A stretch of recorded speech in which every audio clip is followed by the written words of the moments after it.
You are worthy. Hi there, Presley here. The Legacy of Kain Soul Reaver is considered one of the greatest games of its generation.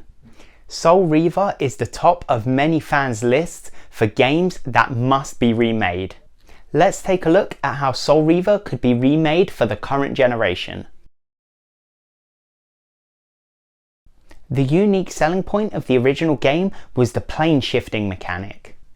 This mechanic allowed Raziel to switch between the spectral realm and the material realm. This was used for combat and to solve puzzles. The technicalities of such a mechanic made many limitations for the PS1 original. A PS5 era game with the Unreal Engine could work wonders with such a unique mechanic. One way to ensure that the remake has the quality of the original is to bring back the series writer, director, producer Amy Hennig. Hennig is famous for her work on the Uncharted series, Jak and Daxter, and of course the Legacy of Kain series, including the original Soul Reaver.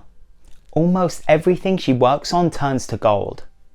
Quite simply, Amy Hennig is an excellent storyteller. She is also working on the upcoming game Forspoken, which looks exceptional. Bringing back Amy Hennig to direct the remake would guarantee a great game that is loyal to the original. A way the remake could improve on the original is by adding quality of life improvements. One thing that was missing from the original game was a map. Now of course the die-hard fans would object to this, but a map is a must-have for any modern game. Fans of the original praise the labyrinth-like level design. However, for newcomers to the series, it's just too easy to get lost in. For example, ominous voices will be telling me that I need to go to the Silenced Cathedral, but where is it? For those of you who are interested, go through Necropolis and take a right at the Lake of the Dead. If you reach the Drowned Abbey, you've gone too far. Adding a map would simply make the game more accessible for first-time players of the series. Similarly, the game needs some kind of navigation system. The first time I played this game, I did not know where to go and what to do most of the time. And I know I'm not the only one, as you can see by these Reddit posts. A navigation system doesn't necessarily mean a giant arrow on the screen that points players where to go. It could be something as simple as allowing the player to set markers on the map. Once again, this would improve the experience for first-time players. One way the remake could be improved is by adding a post-game. Free roaming exploration at the end of the game would be a great way to encourage players to explore the beautiful world of Nosgoth. Now, a post-game would be pointless if there was nothing to do, which brings me to our next point. A way to bring the gameplay of Soul Reaver into the 21st century would be to add light RPG elements. First and foremost, the game could include upgradable weapons and armor. The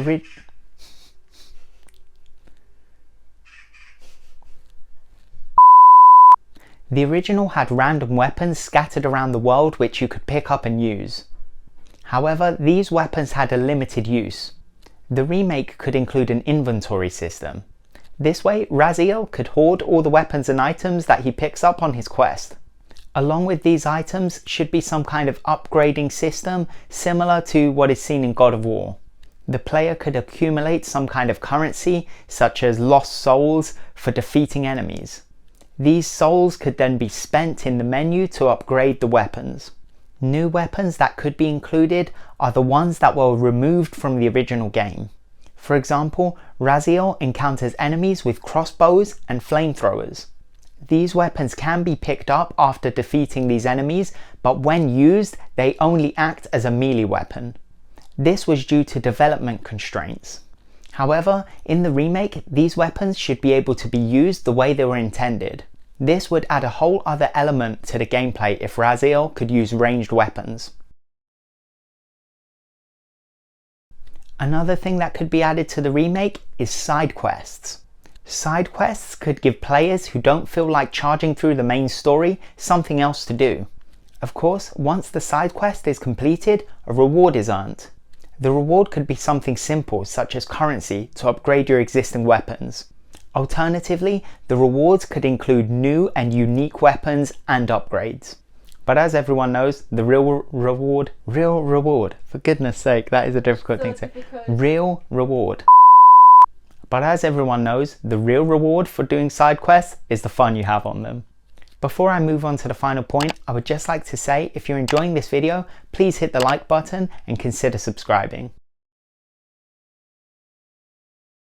Soul Reaver had a decent sized open world to explore. One way to encourage players to fully explore this world in detail would be to add collectibles. Now, most players frown upon pointless collectibles, and I agree. There is of course one way to make these collectibles a bit more worthwhile. One way this could be done would be if the player collects all of the collectibles, they unlock a secret ending. Either that or just another reward of weapons or armor.